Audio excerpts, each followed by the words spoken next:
Assalamualaikum warahmatullahi wabarakatuh. Hai teman-teman, bagaimana nih kabarnya? Semoga sehat selalu dan tetap semangat. Teman-teman, liburan kemana aja nih? Kalau Miss Lulu sih liburan di rumah aja. Kalau ada yang di rumah juga, Miss Lulu mau temanin teman-teman semua untuk mendengarkan cerita. Hari ini Miss Lulu akan bercerita tentang rumah dan tempat tinggal hewan-hewan. Apakah kura-kura tidur di atas pohon? Tidak, yang tidur di atas pohon adalah burung elang. Burung elang bondol membangun sarang yang besar di atas pohon yang tinggi. Sarang mereka bisa mencapai ketinggian 3 meter. Mereka terus-menerus menggunakan sarang yang sama. Setiap tahun, burung elang bondol menambahkan jerami, rumput, dan bulu-bulu di sarang mereka. Terkadang, sarangnya terlalu berat, sehingga dahan yang menyangganya bisa patah. Apakah kura-kura membuat sarang dari lilin? Tidak, yang membuat sarang dari lilin adalah lebah.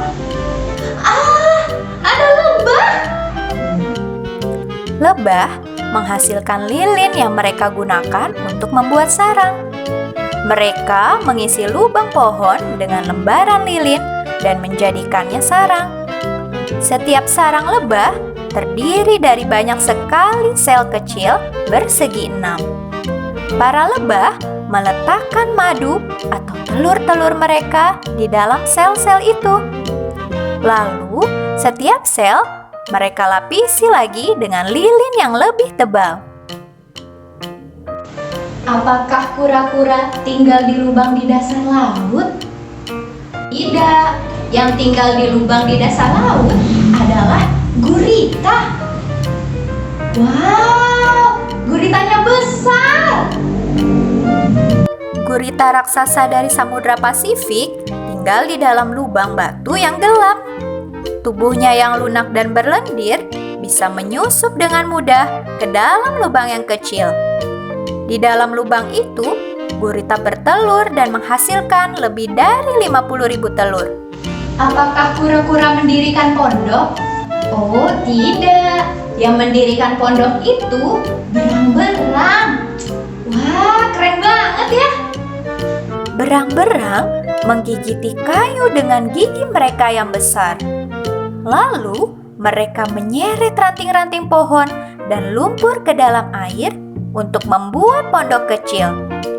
Jalan masuk pondok ada di bawah permukaan air supaya tidak terlihat oleh beruang, serigala, dan hewan pemangsa lainnya. Apakah kura-kura menggali liang? Gali. Tidak, yang menggali liang itu tikus mondok. Tikus mondok tinggal di liang bawah tanah dengan terowongan yang saling bersambung. Bila si tikus mondok mencium bahaya saat berada di atas, ia langsung masuk ke terowongan dengan kepalanya terlebih dahulu. Ketika ia masuk ke liang, kaki-kakinya mencengkram sisi terowongan sehingga ia tidak akan jatuh terjerembab. Apakah kura-kura suka mengubur diri di pasir? Tidak, yang suka mengubur diri di pasir itu gapir pasir. Gapir pasir adalah sejenis kerang yang hidup di bawah permukaan pasir. Pasir menjaga agar tubuh mereka tetap lembab dan melindungi mereka dari ancaman burung. Gapir bernapas dengan menjulurkan semacam selang atau alat bantu pernapasan ke atas permukaan pasir. Selain itu, mereka menggunakan selang untuk memakan plankton atau binatang-binatang kecil yang hidup di dalam pasir. Apakah kura-kura mendirikan menara yang keren? Tidak, yang mendirikan menara yang keren itu rayap. Rayap-rayap kecil membangun menara tanah yang tingginya bahkan mencapai 6 meter. Menara itu membantu para rayap bertahan terhadap cuaca yang panas dan kering. Setiap menara punya banyak ruang. Ada yang dipakai sebagai ruang tamu dan ada juga yang digunakan untuk menyimpan makanan. Apakah kura-kura membuat sarang baru setiap harinya? Tentu tidak. Yang suka membuat sarang baru tiap harinya itu namanya simpanse. Simpanse hidup berkelompok. Mereka makan dan tumbuh bersama. Tetapi mereka suka tidur sendiri-sendiri. Hanya induk simpanse dan bayinya yang tidur dalam satu sarang.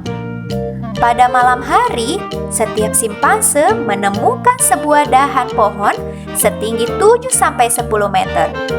Mereka menganyam ranting-ranting tebal dan dedaunan untuk menciptakan sarang yang nyaman untuk tidur. Apakah kura-kura menginjak-injak rumput sampai datar untuk ditinggali? Oh tidak, yang suka menginjak-injak rumput sampai datar untuk ditinggali itu namanya rusa. Rusa bertanduk putih menginjak-injak rumput di daerah yang datar dan di sanalah kawanan rusa itu bergerombol bersama.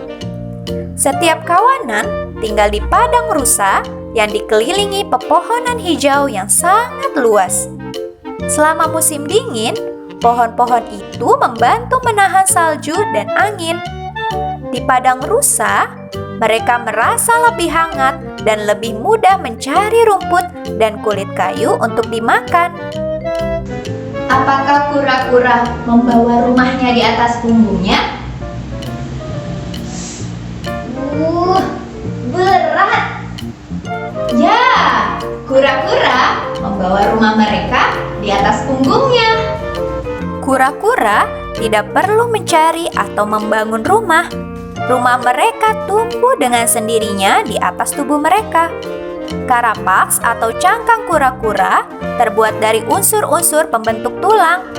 Karapaks bagian atas menutupi punggung dan kedua sisi kura-kura. Sedangkan karapaks bagian bawah menutupi perutnya. Karapaks kura-kura melindunginya dari ancaman sigung, ular, dan hewan pemangsa lainnya. Teman-teman, beberapa hewan menggunakan kayu, ranting, daun, dan rumput untuk membuat rumah. Berang-berang membuat pondok kecil dari kayu dan lumpur. Simpanse menganyam ranting-ranting tebal dan dedaunan untuk membuat sarang yang nyaman. Burung elang membangun sarang dari ranting-ranting dan tumbuhan. Beberapa hewan menggali untuk membuat rumah. Tikus mondok menggali terowongan dan liang di padang rumput. Gaper pasir mengubur diri di dalam pasir. Beberapa hewan tinggal di alam terbuka.